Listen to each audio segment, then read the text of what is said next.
The first thing to realize is that we passed the point of deciding whether mobile is important or not. I think most marketers have realized that it's a huge channel, and all the stats that are coming out now prove that it's probably the biggest mass marketing channel in the country at the moment.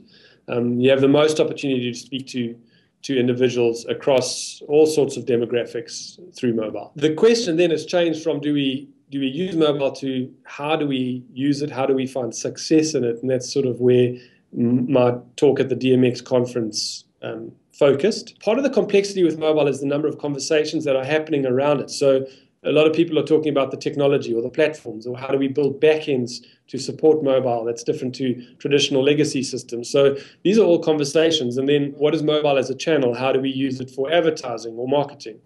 And for me, those are all important, but in many cases, they're actually tactical questions as opposed to strategic questions.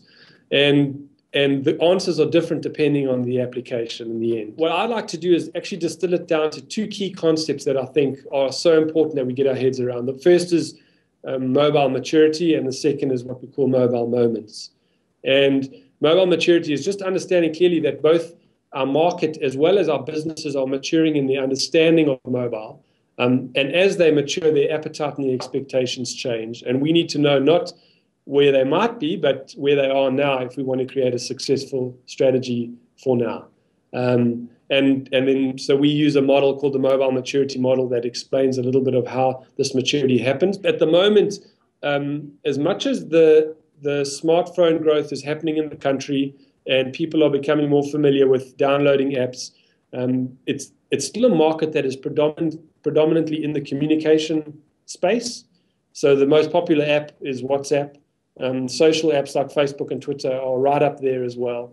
So the market is still in the communication phase. There's definitely a shift beginning into the consumption phase. I think, if I remember correctly, the current the top three growing activities currently are watching videos at the top, consuming media second, and downloading apps third. So those are, I stand to be corrected, but I think if I remember right, those are the top three growing activities. So we're seeing that shift into consumption, and only the real sort of lead, like people that are the early adopters, are starting to experiment with transactional interaction on their mobile devices.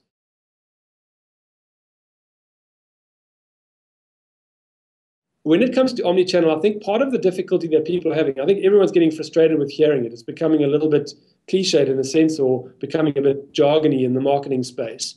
And it's possible, but people realize that they still need to try and get their heads around it, because it hasn't been answered yet.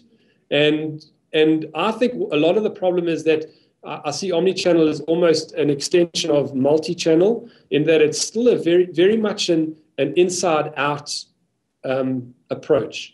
So it's businesses trying to stitch together their previously siloed departments, previously siloed channels in their marketing departments. They're trying to find ways to bridge those and glue them together to create something that's a little bit more seamless, because that's being driven by the customer. The way we like to look at it is we call it a smart customer experience. And in an attempt to try and shift the focus from business processes to what the customer is actually demanding. So if you look outside in as opposed to inside out, in an omni-channel or a smart customer experience strategy, you find a better way of seeing this process, seeing it as a seamless experience. And when it comes to mobile, I believe that mobile is one of the key drivers of the need for an omni-channel, or the need strategy, or the need for a smart customer experience strategy, because it's the mobile devices that are empowering your consumer and your customer to desire a seamless experience.